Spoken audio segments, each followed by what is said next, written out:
The internet is a never-ending cesspit sometimes, and it is my job to dig into that cesspit. My name is Ross, and I read Reddit stories online for your visual and audio pleasure. If you're new here and this is your first time, or if it's your second or third time, and you're not subscribed to this channel yet, where we post almost every single day about some of the most bizarre, delusional, and downright evil people, then please consider subscribing. It is free and it helps me out a great deal. Plus you'll be notified about every future post. As well as that, if you're not on Spotify already, down below there's a link in the description to our playlist. These videos are perfect for cooking, cleaning, driving, or to have something on in the background while you're working. And if you check out the Spotify playlist, you can find access to audio only or offline downloading as well. So you can download the video at home and then listen to it on the way to work. If you're on Spotify as well, I'd appreciate you giving 5 stars. With that being said though, let's jump into the first Reddit story of the day. This first one is, am I the a-hole for revoking my daughter's college fund? I know it sounds bad, but please hear me out. When my wife and I divorced, my daughter, 14 female, took my wife's side, which I was pretty upset and surprised about. She was 12 when we separated and we were very close, unlike her and her mother. I didn't hold it against her because she's a kid and didn't know any better, and I made the effort to see her. I love spending time with my daughter. I met my current wife 4 years ago. She was pre-law and was planning on taking loans to pay for law school. However, about 2 years later, we were engaged and I didn't want her to take on any loans, so I offered to pay for law school. She was apprehensive, but I wanted a good start to our married life and not want any loans hanging over our heads, so she agreed. I used my daughter's college fund to pay for my wife's school and planned on replenishing it so that my daughter would have a fund when it was her turn to go to college. I put a little money in each month. I honestly thought that this was okay because when I had asked her about college at the time of doing this, she said that she wanted to go to makeup school and be a makeup artist and that college sucks. Well, apparently her mindset has changed because on Sunday we met up and she talked about taking AP classes. I was surprised because I didn't think that she was interested in school. I asked her if she was joking, but she said that she's aiming for computer science at some top private college and that her dream is to start a startup business. She then asked me if she had a college fund and she wanted to know if she should add on. an extracurricular or get a job. I told her the truth about her college fund and that right now there's not enough money for her to even get a year at a private college. She then started crying and making a scene and told me that she couldn't believe that I chose my wife over her mother, and now I'm choosing her again over my daughter, which is not true since my daughter is getting a fund, just not private school tuition.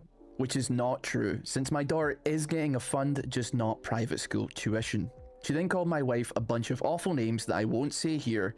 I told her that she's probably not going to get into a private school because she wasn't even serious about school 2 years ago. She called me a bad dad and ran away until her mother came to get her. Her mother later called me angrily about what I said to her and said that my daughter is on track to win some prestigious science fair award, and I was way out of line with what I said and I obviously don't know her. I was honestly so done with the BS she pulled, and her attitude towards my wife never has been good, and said that I'm probably going to revoke my daughter's college fund since she obviously doesn't deserve it with what she pulled today. My daughter is now refusing to see me and calling me by my first name. I still stand by my decision. Am I the a-hole? Now, the original poster of this has dug a hole many edits deep, but let's tackle this first and foremost. I'm a little bit confused at the fact that this girl said that, first of all, you chose her over her mother. Would that lead me to believe that the original poster of this was actually having an affair with this woman, and that was the reason why he left his ex-wife?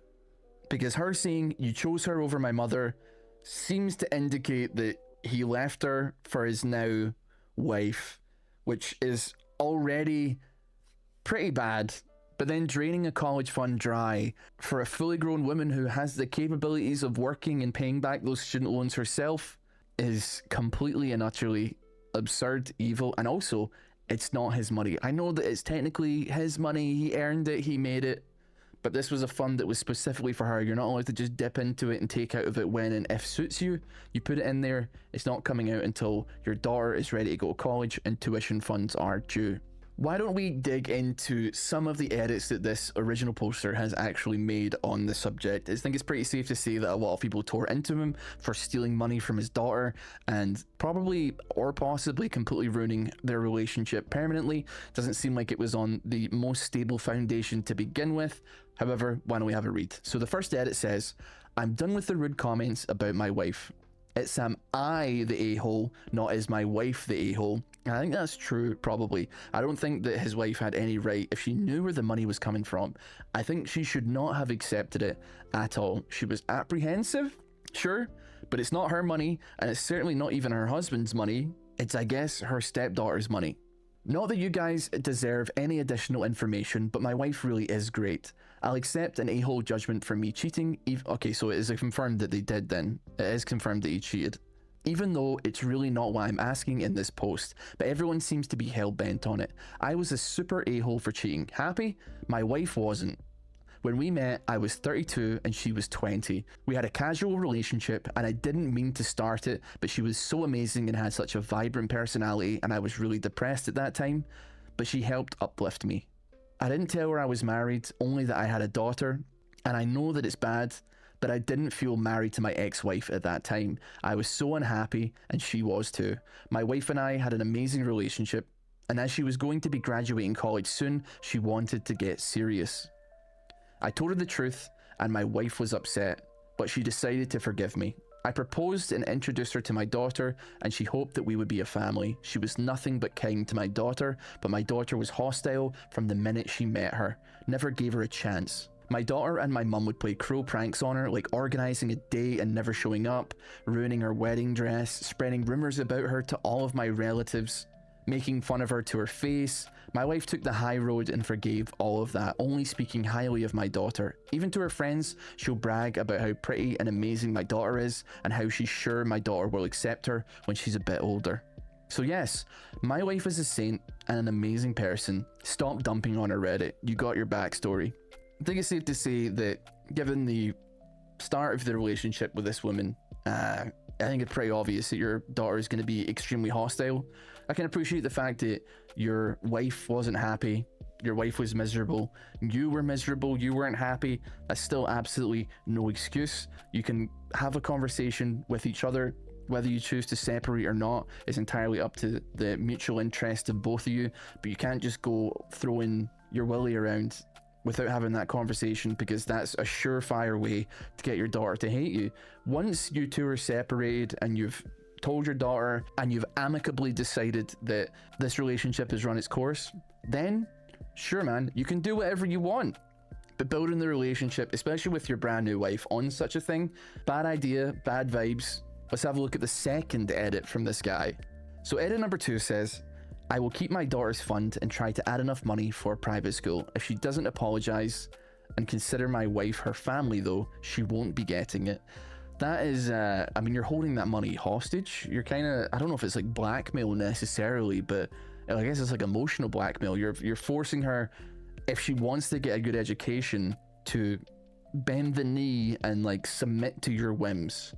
I'd rather her be hostile to me and hate me rather than my wife, since I effed up, but my wife is feeling guilty over something that's not her mistake. It is her mistake too. I admit that she was like quite young when she made this mistake. She was like, 20 odd years old when you met, so she probably would have been like, I don't know, like 22, 24, something like that. Plenty of room at that age to make mistakes, I appreciate, but if she knew where the money was coming from, if you had explained where the money was coming from and she chose to accept it, then she's also in the wrong. She's also done a really bad thing. She's an adult. She's much older than this girl. She has the potential to pay these loans back over time. That's what they're there for. And yeah, people, I will admit, student loans do appear from the outside as somebody who's like never had student loans or anything like that. Pretty crazy. She's a law student, hopefully getting a good job at a firm or something like that. Be paying that off over the majority of the rest of her life, but still, it won't have blood on it, so to speak. There's not going to be any weird strings, or you're not climbing over your husband's daughter to climb this ladder, because it's just all very, very, very strange. It's not her money. She should not have accepted it. If he lied to her and didn't tell her where the money was coming from, completely different story, but nevertheless. Edit number 3 says, So a lot of things went down after I posted this, or because I posted this actually. My wife called my daughter's mother because she felt bad about the situation and is sad about my relationship with my daughter. She insisted on the remaining money in the account, about $45,000, be given to my daughter in a separate fund controlled by her mother. Her mother didn't take that well and hung up on my wife, telling her that she didn't need her charity. My wife now won't talk to me because she feels that I put her in a bad position and should have told her before that the money was my daughter's, because she figured that it was just extra money I had left over and not my daughter's fund. That answers all of my questions. So honestly, this poor woman is like, I mean, she slept with a married man, but it's certainly not a mess that she necessarily made, okay? She's saying that I caused unnecessary drama and could have handled the situation way better, and that she's just trying her best to fix what I broke, but she's exhausted.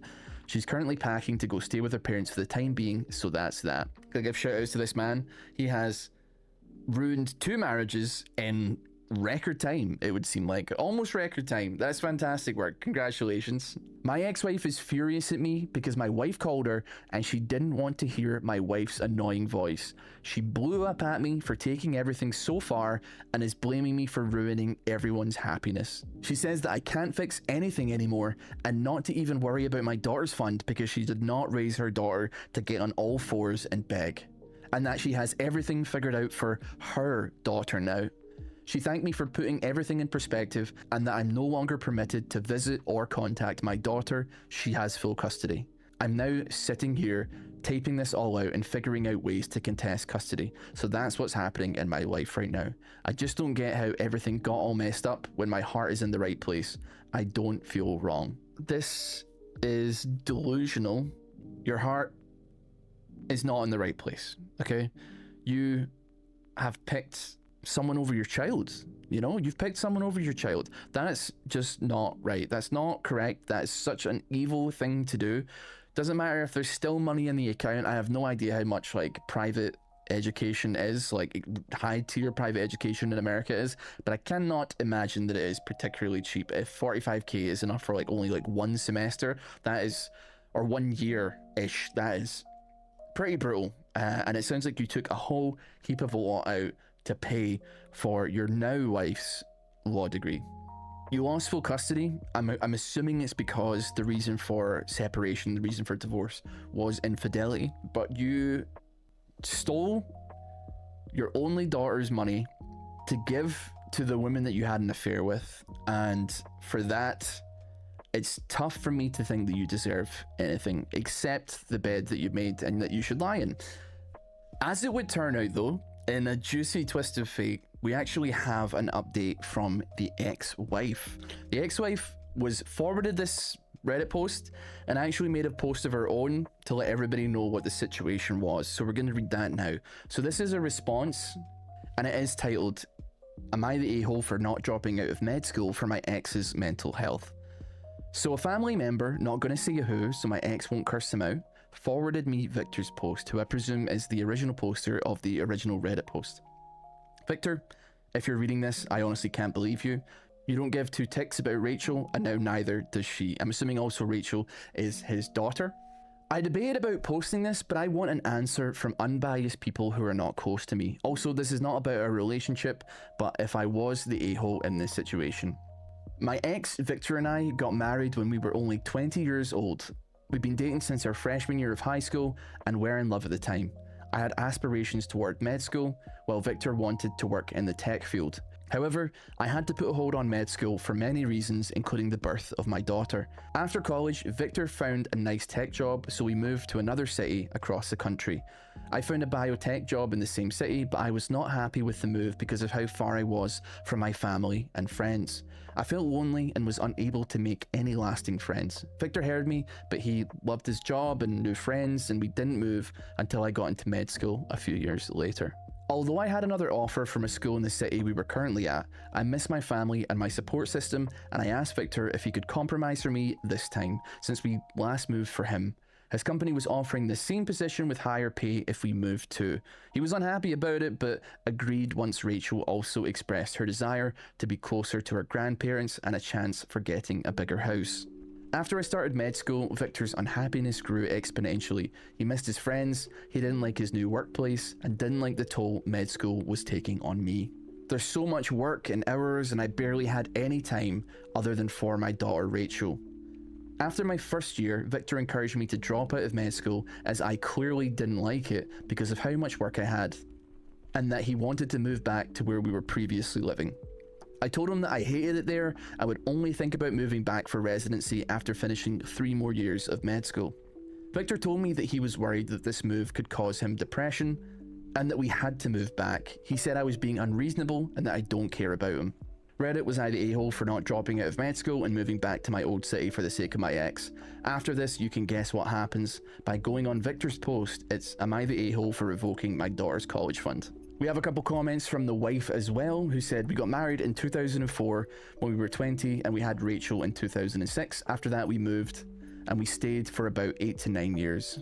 In 2014-2015 I started med school, and by 2018 we were divorced. He's now 36 and I'm still 35, about to be 36. So it seems like this woman gave up an awful lot for you, and it also explains why she was probably miserable, because she had to completely get rid of all of her aspirations and dreams because you steamrolled over them, man.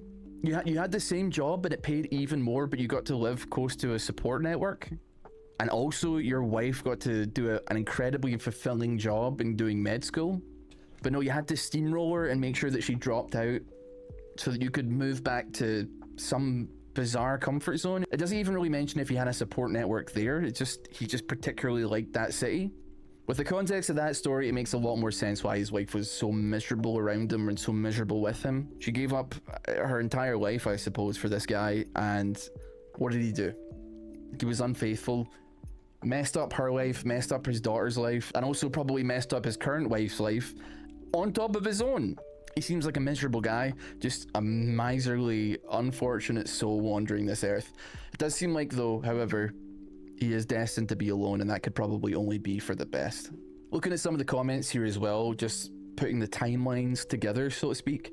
Somebody says, I could tell that there was more to his side than he was letting on. A daughter he was supposedly super close with before the divorce, but then wanted nothing to do with him, is pretty suspicious of something else going on. And when it came out that he cheated, the timelines added up. The daughter was 14 when they divorced, is now looking at colleges, and had been in high school for at least 2 years, so is presumably 16, 17 now. He met his current wife 4 years ago, so basically before he was divorced.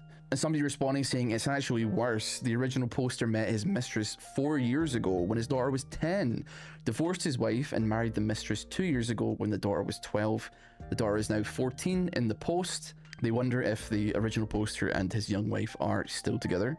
This is also a really, really good point as well. Posts like this are exactly why I have the stance that when you cheat on your spouse or partner, you also cheat on your kids. You're cheating your kids out of time, attention, money, support, energy when you decide to start something up with someone else. And the children have every right to feel angry, betrayed, and also like they can't trust you. So true, very true. Another silly guy who has left a massive crater on this earth in his wake.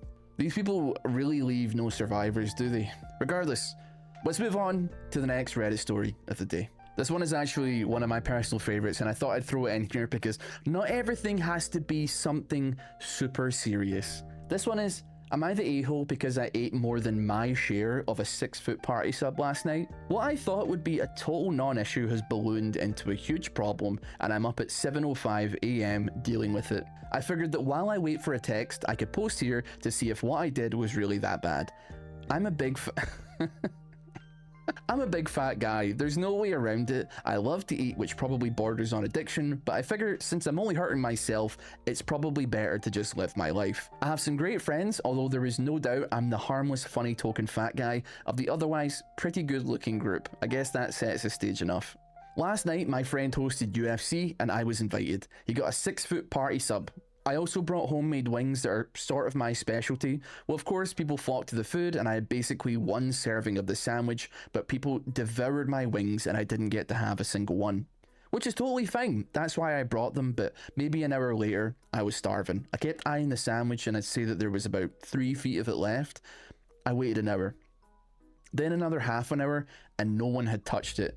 but they were still munching on chips, pretzels, and whatnot, so I was like, screw it. I took about half of what was left and ate it. Then the last half sat for another 10 or 15 minutes and no one said anything, so I ate the rest. Well, to be sure, as I was swallowing the last bite, the host's girlfriend asked where the sandwich was. Like I was the guilty party, pretty much everyone pointed at me. I guess they noticed me eating the sandwich. She was furious and said that I was an incredible pig and that I had been super selfish to eat 3 feet of a sandwich. I felt so bad and tried to explain to her that I really did wait over an hour and thought people had lost interest. I also tried to explain how everyone had also eaten my wings, and she said something along the lines of, "You brought them to share, Alan. If someone had eaten over half of them by themselves, that's not sharing, is it?" I offered to order pizza or even go get Subways, and she said that it was a pathetic offer because the party sub had been from a local shop owned by her friends. I said I was sorry, but the night was so tense from then on out. I woke up this morning to several texts from my twin sister, the host's girlfriend's best friends, saying that I had to get my stuff under control and that everyone is really mad at me and that I embarrassed myself last night. I tried to explain to them what my mindset had been and they haven't responded. Was I the a-hole for eating that much of the sandwich last night? Okay, this is thankfully like one of the most harmless ones that we've had on this channel so far.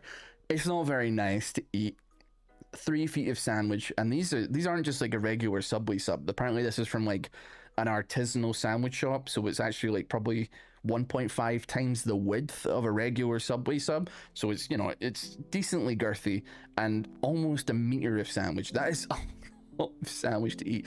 There's a billion ways you could go about this, eating addiction aside. First of all, having smaller portions, I guess. Cut off a bit, eat that part, then go back to the sandwich. You can pick at a little bit, because I think it would be quite noticeable if you're eating the sandwich 1.5 feet at a time.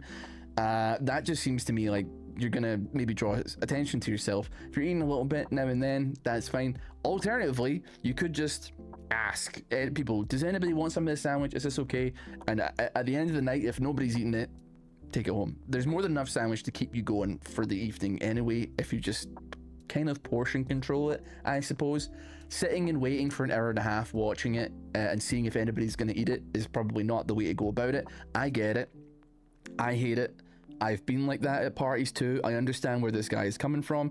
Being the first in the line at a buffet is not a good thing, even though you have the world at your feet and you can pick anything you want and as much as you want. It also sets the tone for everybody behind you, and there's definitely some judging that goes on if you pile your plate a little bit too high, I'd say, okay? This is all within my own head, by the way, I should probably tell you. You don't want to be the person getting looks for eating too much at the party when there's like a little buffet that's been set up. I completely understand it. It takes a lot to cage the beast for me and not to go whole hog on a buffet, especially if it's not being replenished like at a restaurant or something like that. It was pretty rude of you to do that, but also pretty harmless. The reaction to you, probably not that great. It's mostly harmless though. I hope this guy like gets a bit healthier and is not eating 3 feet of sandwich at a time though. Let's move on to the next Reddit post of the day. This next one is, am I the a-hole for yelling at my wife after she blew up my phone with calls because of a fire? This is a throwaway because some of this made the local news and I don't want it connecting back to me. I work in a place where we are not allowed to have personal electronics on us at all. No phones, no smartwatches, no pagers. I've been working here for about 6 months, so my wife knows this and understands that she should not try to contact me by cell at work. Phones are dropped off in our lockers and I typically have mine on Do Not Disturb. Before this incident, my phone has never gone off in the locker before. Recently, there was a pretty big fire at a secondary worksite that I work at occasionally, but that day I was working in the main building. Local news covered the fire before I found out about it because again, no electronics. Plus the work we do isolates us a bit, so news travels pretty slowly. There was a few casualties, a lot of seriously injured folk. My wife had been watching the news from home and started freaking out, I guess. She called me 20 freaking times, which I did not know this was possible, overrode my Do Not Disturb and my phone was ringing for a while in my locker.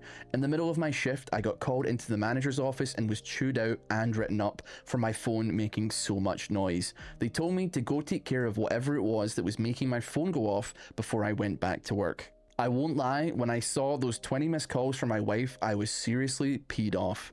Like I said, she knows not to try to contact me directly, and a citation hurts my chances of getting a raise or promotion. I called her back and she was sobbing and asking if I was okay. I said of course I was okay, and what the F was wrong with her trying to call me so many times? She was crying and started talking about the fire. After that, I started half yelling at her about all the reasons it was dumb of her to call me. When I got home, she was super upset with me. I apologized for yelling, but she refused to talk. She's been very chilly the past few days and sleeping in her daughter's room. I know it was not the best decision to yell at her. 1, she knows I don't work in the secondary work site very often. 2, she knows that I can't be contacted directly and she should have just called the office. 3, 20 calls is absolutely insane. Am I the a-hole? Yes, you're the a-hole, man. Your wife was worried about you. People did die at that work site. People were lots of people were seriously injured. A lot of seriously injured folks. I think that you are channeling the anger and the abuse that you got from your manager into your wife for absolutely no reason whatsoever. You had absolutely no right to get chewed out by your manager for your phone going off 20 times. And I think that if they were to write you up about it, perfect, man, you've got a lawsuit on your hands. Your wife was calling you because there was a fire at another worksite that you go to. I think it's completely reasonable for your phone to be blowing up, and certainly would not be gross misconduct or any kind of writable up offense, because it's on the news and you have loved ones that are worried about you, trying to get in contact with you to make sure that you're still alive. So the manager is completely in the wrong here, but it did just cause like a domino effect of people getting abused that shouldn't have been getting abused. I don't know what the manager's problem is, but certainly it doesn't excuse the actions of the husband, though, for sure. There's no doubt about it.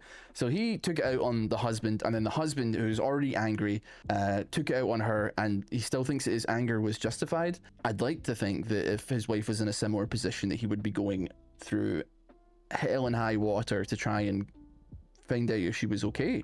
It doesn't matter if you don't work in the secondary work site very often. You have worked there, you work there every so often. It could have been that day. It could have been that day. It doesn't matter. If you work there once every month, the fire could have happened on that day in the month. And that's what your wife is thinking when she's trying to contact you. That's the only thing that is going through her head. So when she tries to call you and you don't pick up, she freaks out.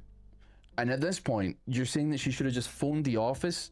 Do you honestly think that this hysterical woman who is like panicking that her husband has died in a fire or has been like seriously injured is thinking in any way rationally? No human being would, right? No human being is going to think rationally in that situation. You're panicking. Every single bad situation that could possibly happen is firing through your brain. All you want to do is get through to that person. You're calling, you're calling, you're calling. I think it's completely reasonable. I don't think there's any fault on the wife for this. Who cares about promotions or raises when safety is the concern here? Your work is evil as well, man. They didn't tell you about the fire so that you could like maybe everybody take a quick 15-minute break and go tell your loved ones that you're not dead in a fire. Husband was out of order, but I sincerely hope that there was some class action lawsuits fired towards that company, because that is completely out of order. If there's a fire at a secondary job site or something like that, I feel like work should shut down for the day at least everywhere else, and like let everybody go speak to their family. Anybody that would be involved in that work site or tangentially involved in that kind of operation needs to let their family, their friends know that they are not victims of like this horrible fire that did take people's lives and did seriously injure people. That being said, though, I do have my suspicions that this might be an Amazon warehouse potentially, or something like that, which would make a lot of sense. I suppose that they're not letting people go take a quick break. I'm not sure, but I've heard bad things. I've heard horrible things about it. Regardless, it's no excuse for the husband to treat his wife that way. I'm hoping that they managed to mend things over, because realistically, I think that he was just projecting and channeling someone else's unfair energy into the wrong person, and he lashed out. She's got nothing to apologize for. She just wanted to make sure that her husband was safe. It's not unsalvageable though. He was a boneheaded idiot and channeled his anger completely the wrong way, and his frustrations completely the wrong way. That being said though, this is one of the few stories that we've read here where I do not think that this is an unsalvageable position to be in, which doesn't happen very often. So let's get on to the last Reddit story of the day, which is a bit of a two-parter actually. It comes with the original story and then an update to that story as well. So buckle up and let's get into things. This one is called "My Son, 22 male, cut contact with me, 43 female, 4 years ago due to getting involved with his friend, 22 male. He contacted me 2 days ago and wants to meet up this Friday." I had my son at the age of 21 years old. His father passed away 2 years later, so it was me and my son against the world. When it came to my dating life, I haven't been so lucky. I did have some random hookups here and there, and very short-term relationships throughout my son's childhood. In the beginning of my son's senior year, he brought a friend home. Let's call him Max. He was basically at our house every other weekend. I was really happy because my son doesn't have a lot of friends. He usually keeps to himself. I really liked Max as a person. He was a really sweet guy. We have had nice, short conversations whenever he was at our place. We exchanged numbers just in case. He would also start sending me messages and jokes. I would respond back. My son didn't mind at all. After 4 months of coming to our house, Max texts me he wants to meet up for coffee out of nowhere. I texted him if it was something urgent or about my son. He responded by saying it's something important. I was curious, so I decided to meet up with him. When I met up with him, he looked very nervous. I asked him what the meeting was about, and he told me that I can't tell my son about it. He then confessed to me that he was developing feelings for me. I was taken aback by this. I told him that, while I was flattered, I had to think about my son. He pleaded with me to just give him a chance. It had been so long that I found somebody interested in me like that. Max was already 18 when he was introduced to me, and he was a very handsome man. I said yes, but with the condition that it would only be casual dating and my son doesn't have to know about it. We met up the next week at his place. I told my son I was going out with my friends. After an hour into the date, we slept with each other. Then we promised to meet up in the close future. Our meetups became very frequent, and as such, our relationship grew stronger. I was beginning to fall in love with Max. We learned more about each other. Max was becoming my main source of joy. I wanted the weekends to start early just to be with Max. It was hard for me to pay attention to anything else in my life. Looking back, it seems that my relationship with Max had a negative effect on the relationship with my son. I had to come up with different excuses as to why I wasn't around. I think I really messed him up when I missed his birthday dinner because I was with Max. I told him that work held me up. It was a week before my son's flight to college that I got a text from Max that my son found out about us. I got it in the middle of work. I was scared to go back home. When my son arrived home, he never uttered a word about the situation. He just pretended that nothing ever happened.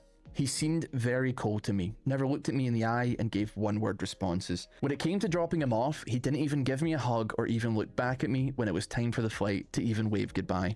When I drove back home, Max's car was in the driveway. It was the first time that I had saw him ever since I got that text from him. I saw that he had a black eye and a broken nose when he stepped out of his car. We hugged each other tightly. I cried in his arms. Once we stepped in my house, I told him how bad I felt to do what I did to my son. The worst part, I wasn't even sad my son was leaving, but relieved instead. Max comforted me in saying that he's just as much at fault for this situation. Max stayed that night. The next day, he proposed to me. I accepted. It's been 4 years now. Max and I have a 2-year-old daughter. He works as a mechanic. The airport was the last time I saw my son. He's blocked me on everything. I asked his grandparents if they ever contact them. His grandfather told me that his son told them everything. He said that he will take care of my son, but he told me to never contact my son or them ever again. 2 days ago, I got a call from my son that he's going to be in town and wants to meet up in person this Friday. I said yes. What should I do or say when I meet him?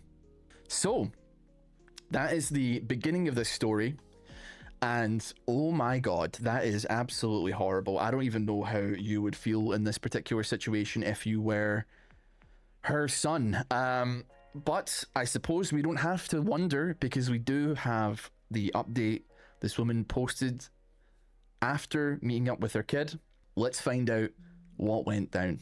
For the few that gave me actual advice, I went to meet up with my son without Max or my daughter. It was at a local coffee shop, and I found him sitting in one of the booths at the coffee shop. He was on his phone, and I was really scared. A part of me wanted to tackle him with a hug and beg for his forgiveness. Another part of me wanted to leave before he noticed me. I said his name to get his attention, and he didn't even leave his seat. He just looked at me and said hi. I asked if I could sit. I started asking about how he's doing. He said he was fine. I was about to apologize, but he interrupted me by saying, "Before you apologize, I want to understand how the relationship between you and Max even started." I started telling him everything. When it came to mentioning my meetups, he interjected me and started asking me questions that were difficult to answer. He asked, "So all the times that you were going out, you were lying to me about where you were going, weren't you?" I nodded. "What about the times I asked to spend time with you? Did you lie to me so that you could meet up with Max instead?" I started tearing up. It was hard being there. "Did you miss out on events to be with Max? What about my birthday?" That's when I started crying. He told me to save my tears. He said he figured that out soon after he learned about the relationship with Max. He just wanted to hear it from me. He then asked if I was still with Max. I told him that I was married to him and I have a daughter with him. He seemed to need a minute to process that. Then he started speaking. He told me he never had an issue with me dating or meeting someone. In fact, he hoped I'd find love. He understands that I needed companionship and a type of love he couldn't offer as my son. He told me throughout all these years he felt conflicted because both Max and I were consenting adults and adults have a right to find happiness. My son admitted he shouldn't have hit Max and was glad that he didn't press charges. He said that despite all of that, there were some things that he can't get over. He told me that he can't get over the fact that I didn't take him into consideration when it came to pursuing the relationship. It was also hurtful to realize that I would value a romantic relationship to the point of being willing to throw away a close relationship with him for it. If I had the attitude of being done raising him and finally pursuing my own life, then that's valid according to him. However, I would have no right to want to have a close relationship with him in return. Again, that's what he said he believes. He told me that he wouldn't have forgotten me when he left for college. He would have wanted me to move close to him after he got a job if he couldn't move close to me. In this ideal world, we would live close by so we could still see each other even after he had a family. He said he loves himself and his life too much to move back into my life. My son said that he works as a mechanical engineer now. He is engaged to the love of his life. She was also raised by a single mum like him until she was 16 when her stepdad entered the picture. Both of them have welcomed him into the family. He told me that his future in-laws and his fiancée are his family now. He said that he was getting a job near them. He finally admitted that he just wanted closure before permanently cutting me off. He said not to contact him or his family at all. He made it clear that he wouldn't be there for me at the last stage of my life or even come to my funeral. He made it clear that he won't even hold my hand when I pass away. I won't have the privilege of knowing his fiancée or his future kids. He made it clear that if his half-sister ever contacts him as an adult, he'll be upfront on why he doesn't want a relationship with her. He said goodbye to me and left. I cried so hard that I got the attention of the people in the coffee shop. I was crying on the way back home. I don't even know how therapy can even help. I never felt so much emotional pain in my life before. What do I do? Here's what you do, and it's very retroactive advice, and this comment sums it up perfectly. Pro tip, do not use your kids' friend group as a dating pool. Never knew we would need to spell it out to some people, but here we are.